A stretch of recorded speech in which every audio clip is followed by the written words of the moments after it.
প্রিয় সাংবাদিক বৃন্দ, আসসালামু আলাইকুম, good afternoon. Dhaka metropolitan police সম্মানিত নগরবাসীর জনশৃঙ্খলা ও নিরাপত্তা দিতে প্রতিশ্রুতিবদ্ধ। আমরা বিভিন্ন সময়ে আপনাদের সাথে বিভিন্ন বিষয়ে কথা বলে থাকি, যে বিষয়গুলো সর্বসাধারণের, সম্মানিত মহানগরবাসীর সকলের জানা প্রয়োজন এবং আপনারাও সেই নিউজগুলো প্রত্যাশা করে থাকেন। সে ধরনের কিছু তথ্য আপনাদের সাথে আমরা শেয়ার করে থাকি। আজকেও সেরকম একটি অত্যন্ত গুরুত্বপূর্ণ বিষয় আমরা মনে করি, যে একটি অপরাধের যে কার্যক্রম অপরাধীর, সেটি আমাদের কাছে স্পষ্ট হয়েছে।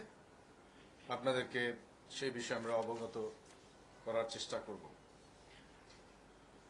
মানবদেহ অত্যন্ত নয়, আমি বলবো সবচেয়ে গুরুত্বপূর্ণ জায়গা প্রতিটি মানুষেরই, যে আমরা বেঁচে থাকি এই মানবদেহের মাধ্যমেই। গতকাল 11ই মে একটি মামলা রুজু হয়েছে ধানমন্ডি থানাতে, মামলা নম্বর 8, তারিখ 11/5/2024, ধারা 326, 307, 420, 34 পেনাল কোড তৎসহ মানবদেহের অঙ্গ প্রত্যঙ্গ সংযোজন আইন 1999 এর ধারা 10-1 এবং 10-2, যে মামলাটির কমপ্লেইনেন্ট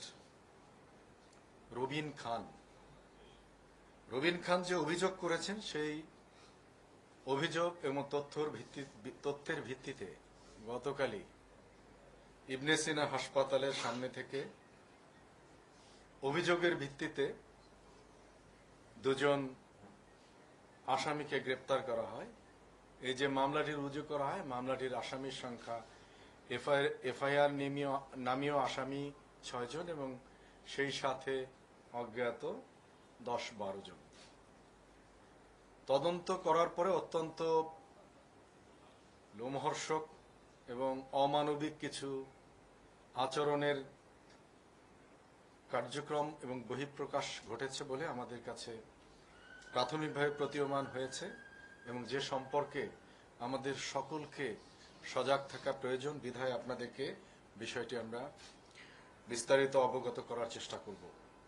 প্রথমত, এই রবিন সে অত্যন্ত নিম্ন আয়ের মানুষ, অথবা আর্থিকভাবে অত্যন্ত দুর্বল জায়গায় একজন মানুষ।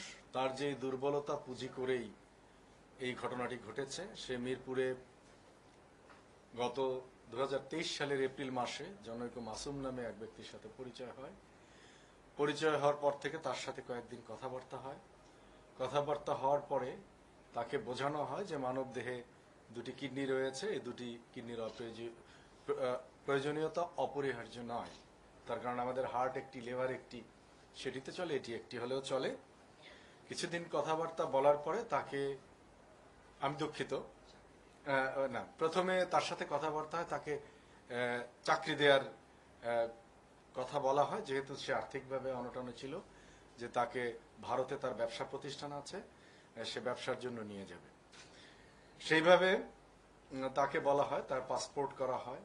তারপরে তাকে নিয়ে যাওয়ার জন্য লেবেইড হাসপাতালে কিছু স্বাস্থ্য পরীক্ষা করা হয়। অ্যাকর্ডিংলি তাকে সেপ্টেম্বর মাসে তার সকল পরীক্ষা সম্পন্ন করে তাকে নিয়ে যাওয়া হয় দিল্লিতে নিয়ে ফরিদাবাদ নামক জায়গায় রাখা হয়। তো কিছুদিন, 20-25 দিন থাকার পরে সে যখন বুঝতে পারে যে কোনো ব্যবসা প্রতিষ্ঠানের সাথে তার কোনো ব্যবসার সংশ্লেষ হচ্ছে না, তখন সে উদ্বেগ প্রকাশ করে। ইতোমধ্যে তার আলাপচারিতার যে অংশগ্রহণকারী ব্যক্তি মাসুম, সে বাংলাদেশী ছিল, এবং এখানে উল্লেখ্য যে তাকে কিন্তু রিসিভ করেছে অন্য 2 জন, এবং ইতোমধ্যে তার সাথে বেশ কয়েকজন লোকজনের বিভিন্ন জায়গায় বিভিন্নভাবে তাকে ফেস করতে হয়। মাসুম গিয়ে তাকে প্রথম বলে যে এটি আমি একটু আগে যেটি বলছিলাম যে আমাদের হার্ট একটি, লিভার একটি, দুটি কিডনিরও আমাদের অপরিহার্যতা নেই।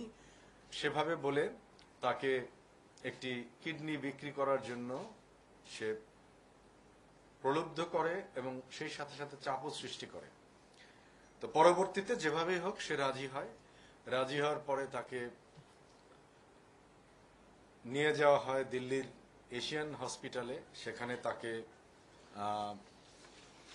পরীক্ষা করা হয়। বিভিন্ন পরীক্ষা যখন করানো হয় হসপিটালে, সেটি যখন শেষ হয়, পরবর্তীতে তাকে গুজরাট কিডনি স্পেশালাইজড হসপিটালে নেওয়া হয় এবং সে ভারতে যায়।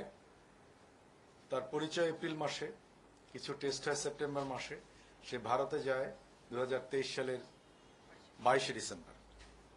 এরপরে দিল্লির এই হাসপাতালে কিছু পরীক্ষা নিরীক্ষা শেষে তার গুজরাট কিডনি স্পেশালাইজড হসপিটালে এবছরেরই 4 মার্চ তার বাম পাশের কিডনিটি তার অস্ত্রোপচারের মাধ্যমে খুলে নেওয়া হয় এবং এই রবিন গত 19/3/2024 তারিখে দেশে ফিরে আসে। এরপরে রমনা ডিভিশন তথা ধানমন্ডি থানা police, assistant police commissioner, additional police commissioner, তারা কনজিকিউটিভ ড্রাইভ দিয়ে ইতোমধ্যে আরো একজনকে গ্রেপ্তার করেছে এবং অভিযান চলমান আছে। এই 3 জনকে যে গ্রেপ্তার করা হয়েছে তাদের কাছে যে তথ্য পাওয়া গিয়েছে সেটি অত্যন্ত ভয়াবহ বলা যায়। এই কারণে দুঃখিত যে তাদের এ ধরনের কাজকর্ম তারা বেশ কিছু করেছে এবং এখনো বেশ কিছু কাজকর্ম তাদের পাইপলাইনে রয়েছে। আমাদের অভিযান চলছে। আমরা আশা করি যে এই যে সংঘবদ্ধ অঙ্গহানি করার অপরাধ চক্রটি, তাদেরকে রবিনের যে অভিযোগ তার মাধ্যমে তাদেরকে ধৃত করা যাবে এবং তাদেরকে আইনানুগভাবে বিচারের মুখোমুখি করা যাবে। এবং আমরা মনে করি যে আমাদের যে 1999 সালের